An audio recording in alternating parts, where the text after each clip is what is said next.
Hey guys, how you doing? This is Mark with Behind Closed Doors. Everybody can get it. How you guys doing? How you guys doing, man? I got a late one, the late but great one, man. I'm gonna give to you guys today, man. This is a podcast series that I put together for my caregivers of the world.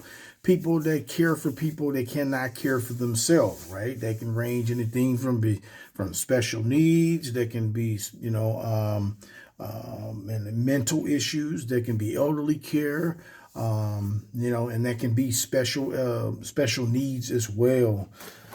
Man, guys, I got a good one for you today. As a matter of fact, it's so good that I had to break it down into 5 parts, man. So, this first part right here, I will be making it available to you guys effective immediately. Is so much to be said as it pertains to caregiving, right? And I spoke on caregiving before, and I had a great conversation with an elder, right? Oh, and actually, this is one of many conversations that I had with I guess elders, right? And that includes myself because I have adult kids and things like that I had to really think about. I mean, this was a hard nosed 2 hour conversation. So and it struck a nerve. Like, man, that was the third time that I kind of had that conversation, which is today. Ultimately, we're going to be talking about with the first podcast. We're going to dive into the nuances of caregiving. Why is things happening the way that it's happening with elderly care, with special needs, and why all this the bad stuff kind of happens. And then of course that's a byproduct of the end result, right? Because caregiving is just one phase of it, and then you have the end of life process, right? Where you're going in. Let's speak elderly care, right? Because this is what we're talking about right now. When in elderly care, the second half of that is ending life, right? I forgot what that. Oh, it's gonna hit me in a minute. It's gonna hit me, but there's a stage that I go back to my mom's life, right? My mom had Alzheimer's, dementia, that sort of thing, and then at some point she struggled, and then we went to last care. I forgot what it's called. Oh my God, it's gonna hit me in a minute. It's gonna hit me. When it hits me, I'll let you guys know. But anyways, that last phase, when they put them on the last phase of life, and that is the transition. The transition is for them to transition smooth. I was there that whole process, and I tell you, that's where if good caregiving took place, that transition would go pretty smooth, right? If that transition doesn't go good, on their way out the door, it's going to be hell. It's going to be money problems. It's going to be who's going to take care of this person, who's going to do that. So we're going to nip all this stuff in the bud, right? But when I had this conversation with this gentleman, and many of them, right?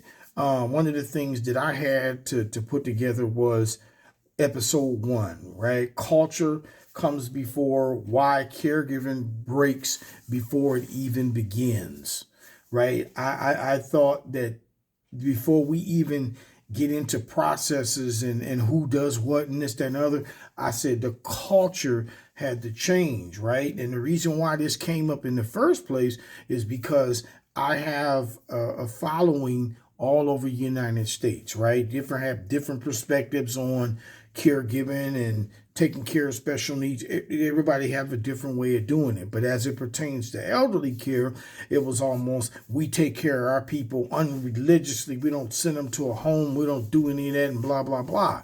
Right. But it never really was defined until I had to ask that question. Right. I reached out to, different nationalities, different cultures. And with that being said, I found out something, right? And I'm going to explain a lot of that stuff today, but we're going to talk about the culture real quick, right?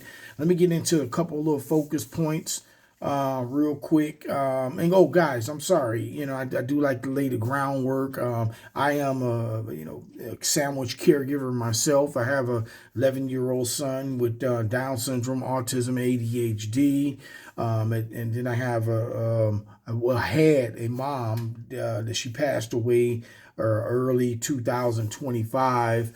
So I had my fair share of caregiving with the both of them. She had dementia and Alzheimer's and a lot of other underlying conditions and things like that. So I had my fair share of dealing with this. And then prior to that, working in social services and working, just with all type of people, man. I didn't see a little bit of everything as it pertains to caregiving. But anyways, guys, I had to get that out the way. All right, episode: culture shapes caregiving outcomes. No way of looking around it. It does, right?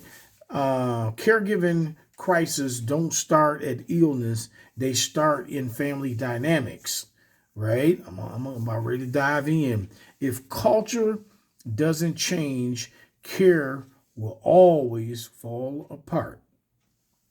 So I'm going to just kind of tap into them three, the focus. Those are the focus points. This episode, that's what we're going to tie into. The open anchor here. Now we're going to go right on in, right? Caregiving doesn't fail at the end. It always fails way before the crisis, right? Then obviously this episode is about culture, not guilt. Right? I just want everybody to get up on it. I ain't going to beat you up. If you got any kids available, then you probably have to take the kids and move them out the room, right? This is real talk. Grown folks, we're going to get it in a little bit, right? I try to keep it clean, but sometimes I might have to punctuate some things.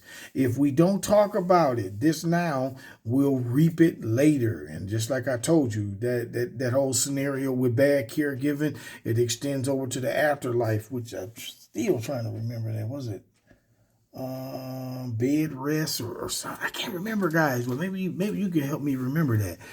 But it was a hospice.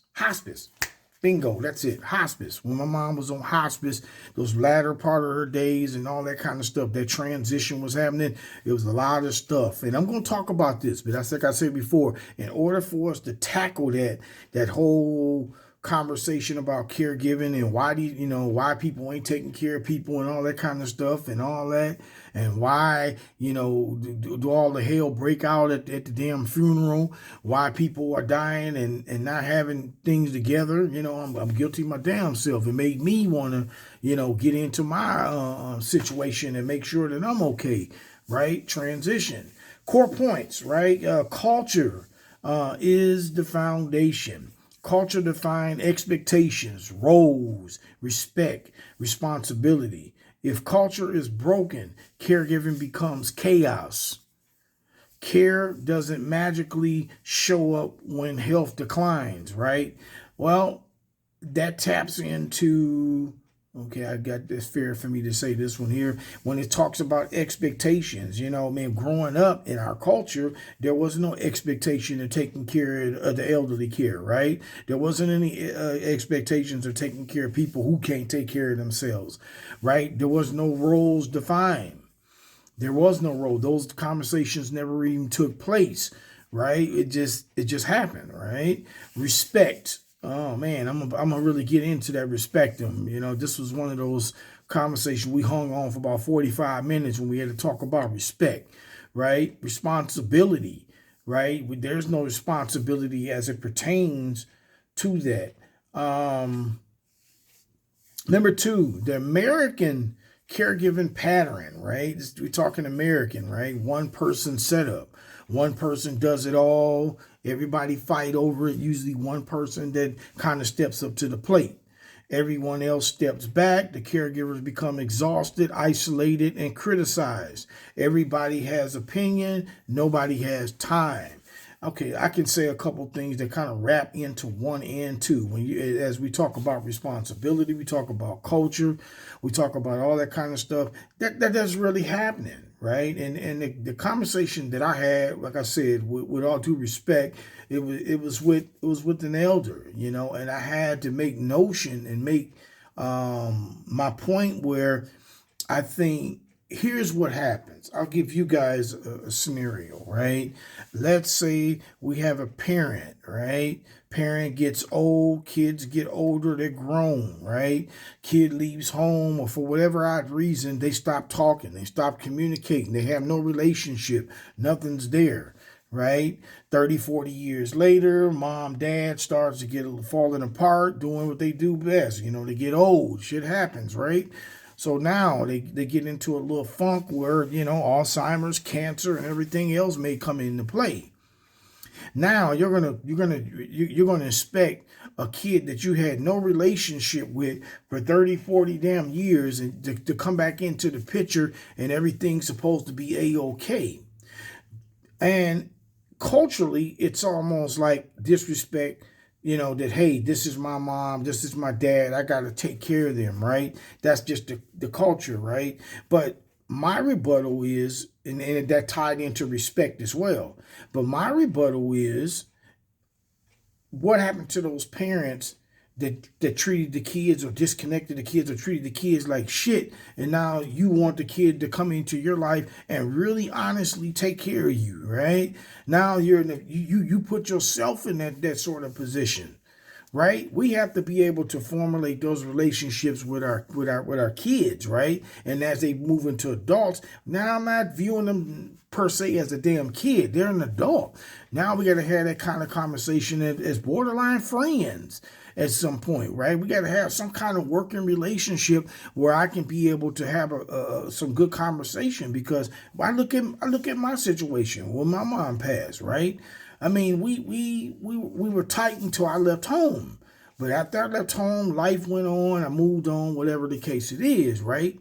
And I tell you, we disconnected, right? I mean, it was a little bit of ill feelings into that as well. I mean, I'm just going to keep it honest, right? Because I left home, I was a pretty significant source, if you would, in the household, right? So when I left, it took a pinch and it took personal, right? I believe that my mom had something personal kind of going for a long time. And, we made up, of course, when I moved her here from Wisconsin. She was real sick and everything. But at that point, right, she was knee deep in dementia. She didn't really grasp none of the shit I was saying anyway. So now we never really had a chance to really have that talk and say, hey, what's going on and blah, blah, blah, but it never happened. Right. And that's where I'm saying that the respect level has to be there. We have to have some sort of working relationship. People don't deserve the right for people to get people dumped on them. Right. And with that being said, we talked about also how the guilt kind of went both ways, right? We had guilt for people that, well, I'm mad, I'm guilty because I didn't step in and take care of my mom. I couldn't do it, or whatever the case is. Then you got people that was guilty for doing it, right? I'll tell you like this. The very few people, the people that I talked to about they had guilt was on their table, right? There is no guilt. Throw that damn guilt out. Why? Because simple and plain, I would rather for an elderly care person to be not forced into to having their loved ones just out of respect, just out of culture. Me as a kid, I have to take care of my mom. No, that doesn't work, right? Because here's the deal, folks, right? Just because I'm her son don't make me a caregiver, right? If I know that I'm not good in that area, why the hell am I going to put myself in that position to do it because of our culture, because we're clingy? It doesn't work like that, right? Now I can bring the committee in. That's going to be my job, right? I'm going to bring the committee in. When I talk to different cultures, right, because we're talking culture, right, they said that they done it, but they didn't. When I went in there, I found out I dug deeper. Well, what do you mean you guys do it and you standing on it so strong? And I figured it out, right? Their caregiving, right, was in And levels, there's levels to this. They had phases of it, right? We had one that was cooking the food, one was responsible for the medication, one was responsible for the appointments, one was responsible for sitting there talking to him. Like, everybody had a job.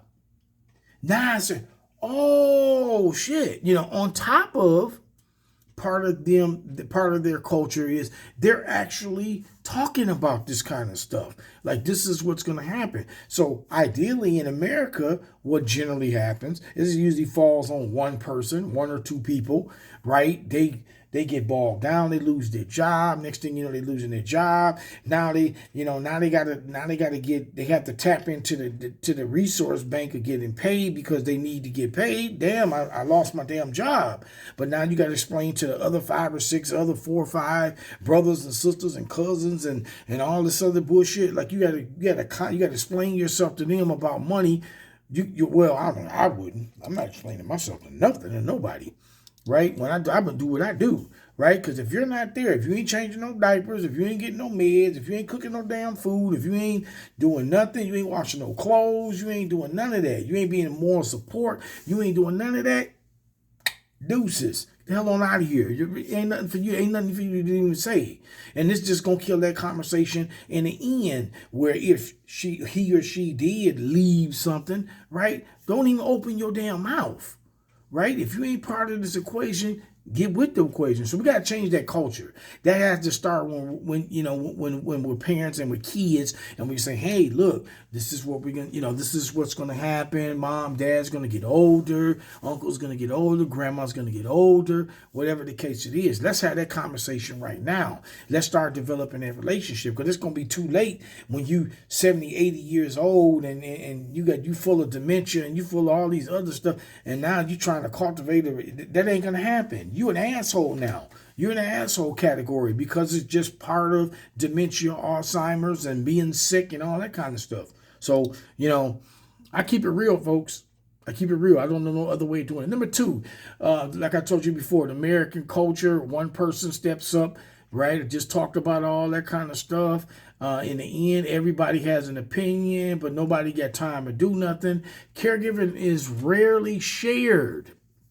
Right? Caregiving by committee. I talked about that already. Real work falls on one calendar, one body, one nervous system, right? One person. And then that usually be the person that everybody wants to judge, which is so absurd to me, right?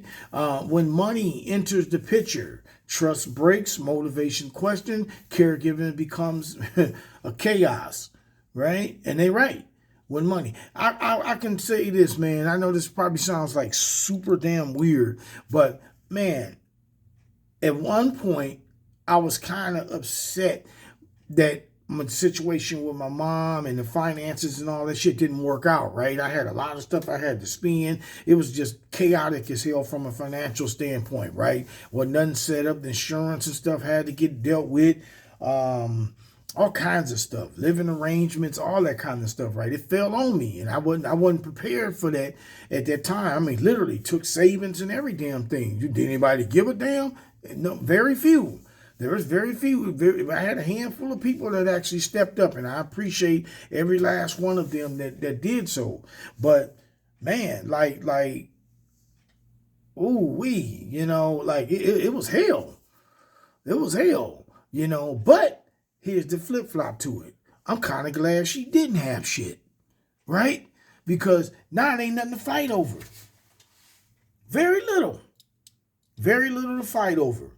You know what I mean? It's just me and my brother, by the way. So that made life very simple anyway. We never was the type sit up and argue about any old thing and all that. We just wanted to make sure that mom get taken care of and the transition is smooth, right? But when your big families come in and you got big mama or cousin or daddy or uncle, somebody got a little piece of money or something like that, that's when things get real shitty, y'all. It gets real shitty, right? So I'm kind of glad she didn't have no money for us to really fight over like that, right? The best years of her money and all this kind of stuff that I was able to get access to, I did it while she was alive. So just something to say. Other cultures did this differently, right? Care is distributed, expected, normalized, not done alone. not done in silence, not done in shame. So this is something that a culture was, they build a culture through this stuff over the last 100 years, right? And this ain't something just some shit I'm making up, right? I did the homework. I sat down and I talked to different cultures, and this is what they do. No, grandma such and such, or auntie such and such, or mom or dad, they're not going to some home or something like that because they already had a plan in place, and the people before them had a plan in place, and blah blah blah. That conversation there came up. But definitely, and not to beat it up, but it's so real, right? They don't give the elders a chance. They don't give the elders the place to be an asshole, right? Way back, you an asshole. You cut your kids off. Now you don't want to, you know what I mean? Now, when you get old, now you need somebody. And the help that you do get, you better watch out for the help that you're getting. I'm saying this from both perspectives. Here and as a child and as a dad, right? I have to think about that, right? I have to think about the relationships that I have with my kids, right? One day, I don't know who's going to be wiping my ass. I don't know that, right? Guys, we gotta really put something on it. Number 5, relationship debt is real. You can't disappear for years and expect respect later, right? Cooperation later, unity later. Caregiving exposes relationships and cracks, doesn't create them. Well, I can say this. I know probably 20 different cases. And I got thousands of people, man, and well, that's even an understatement. But at that rate, thousands of families or people that connect with me and come with me with all types of stuff. And one of the common threads is, man, they had caregiving dumped on them, right? And not only that it was dumped on them, it was dumped on them by somebody they really didn't damn care for anyway. I didn't care for you for 30, 40 years. Now all of a sudden you dumped on my lap. Take care of me. Shut up and do what I tell you to do. Huh? Oh, hell no. Right?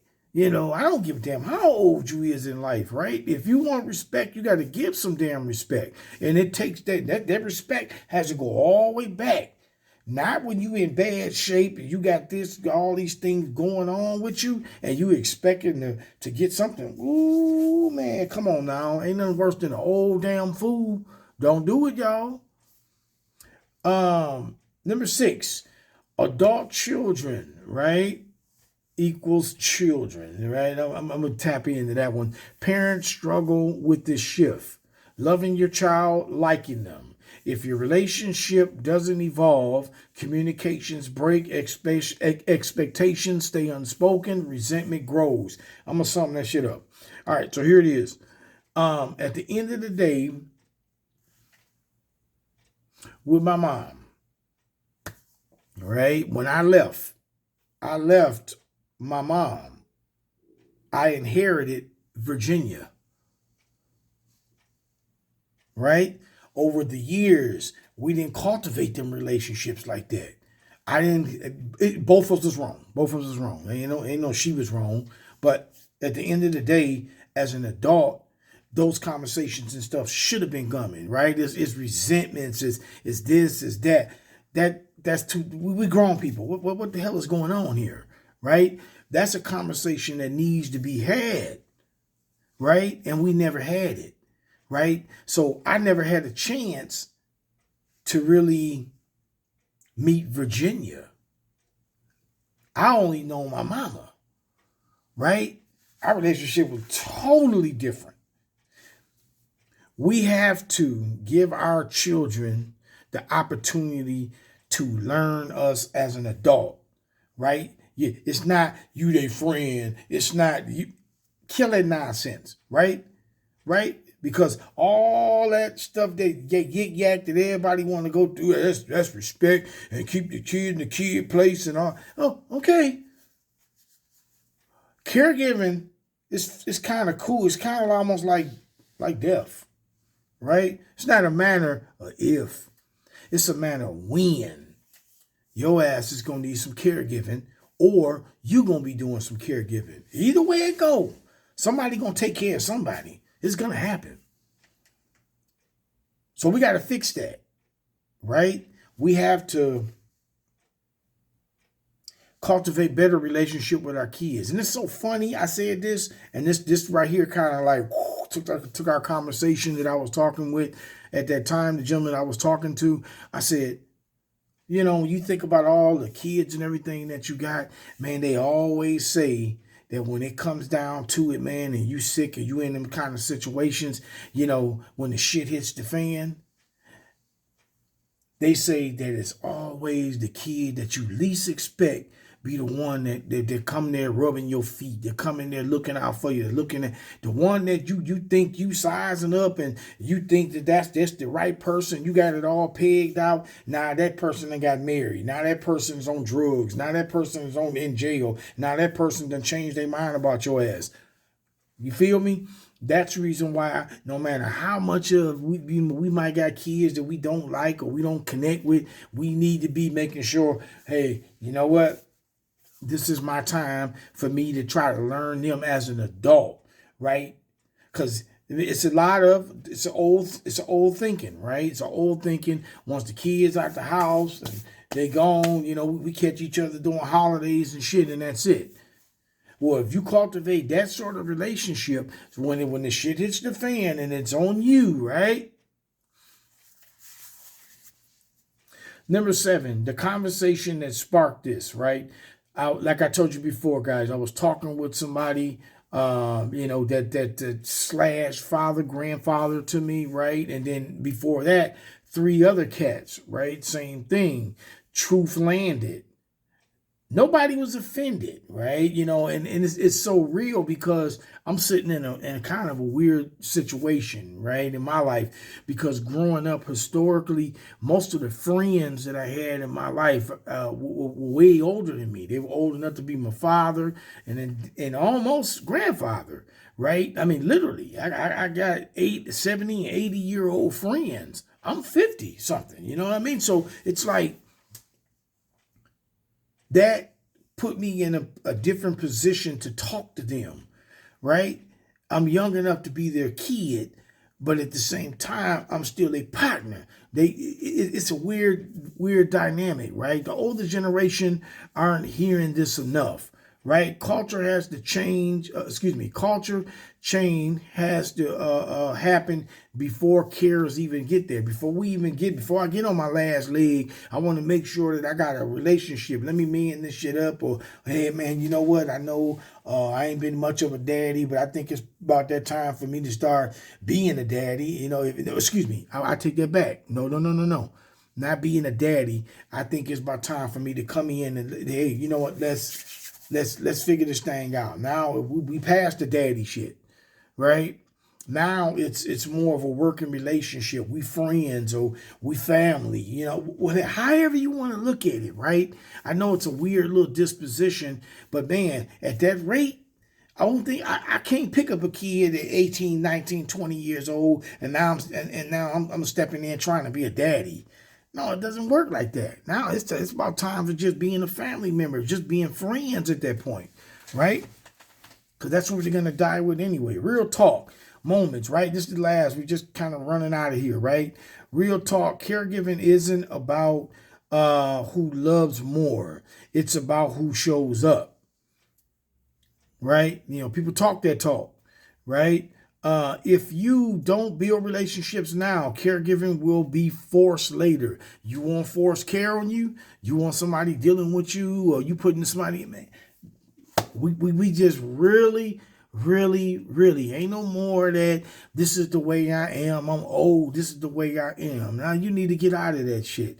You know what I mean? And I'm saying that as an elder, right? You know, coming up, I got, you know, like I said, adult kids and things like that. I come to them completely different, man, because like I said, I never know when the hell I'm going to need them. I'm going to need them, right? Funerals don't create conflict. They reveal it. Funerals, let me say that again. Funerals don't create conflict. They reveal it. So I think it's almost with every culture, right? Somebody die, and all of a sudden there's all kind of drama, there's all kind of this, people's disconnected, all big mama gone, or big uncle gone, or cousin gone, and maybe they was just a great extension of the family. Now the family all busted up. See, that goes back to that culture again.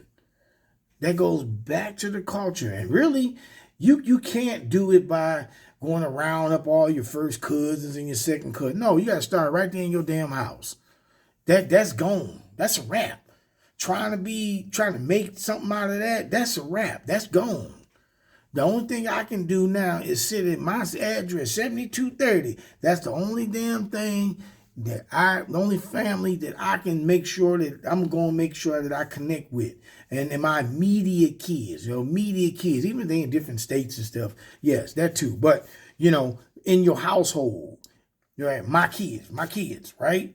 Not my kids and my first cousin kids and my other first cousin, second cousin, third cousin. Nah, man, that dog don't hunt. I catch you when I can.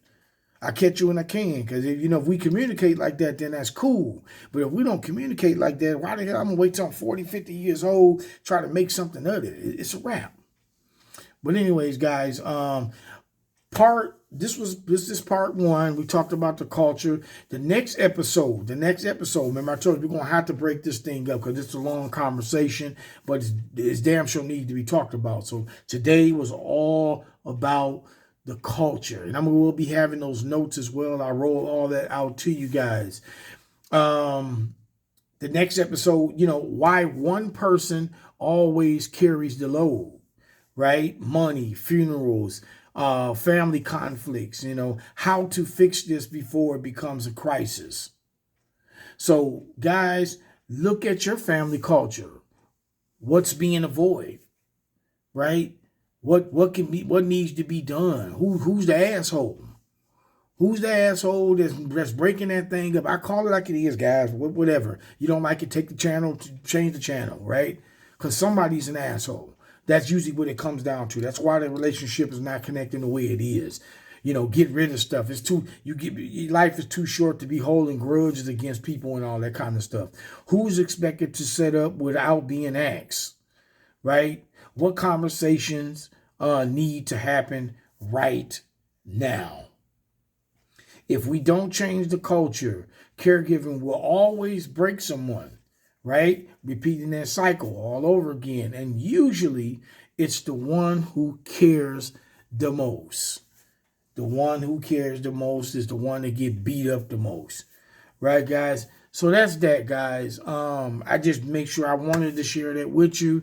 I do like to run down the little pointers real quick before I ride out. Number one, right? To culture. Culture is the foundation, right? Americans, our caregiving, our pattern, we have to change the way we doing things. Caregiving is rarely shared, right? There's levels to this thing, right? I just told you how you got to break all that stuff down. I'm not an expert at it, right? I'm working this thing out too, so I can work this out, man. We got 7 kids together, so I got to make sure that everybody on the same page, right? We want to make sure that everybody good, everybody know their roles when that stuff take place, because it's not a matter of if, it's a matter of when. Okay. Number 4, what the other cultures do different, how we can adapt from their situations and kind of incorporate that into our life. Relationship debt is real, right? They get the dollars right. Get the dollars right now, right? I don't want to, everybody, you gonna get $10, you gonna get $10, you gonna get $10, or you ain't getting shit. I'm making that expectation right now. Right? We're not going to wait for such and such to die before you want to act like you winning a Academy Award and all this old shit, crying at the funeral. Number 6, adult children, right? Versus children. Cultivating them relationships as an adult. Adults, sometimes I got a podcast that I call right now called Get Your Ass Out the Way. Get out the way. You the problem.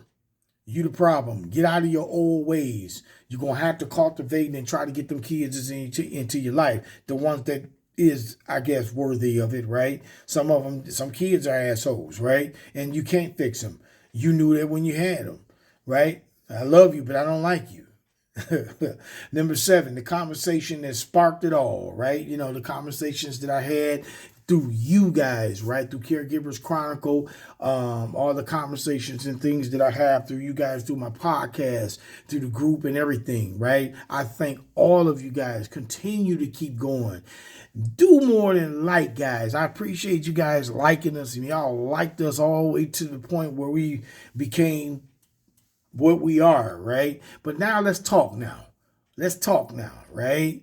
Right? I think you didn't see me long enough now, right? I know you like me, but let's talk. Help me help you.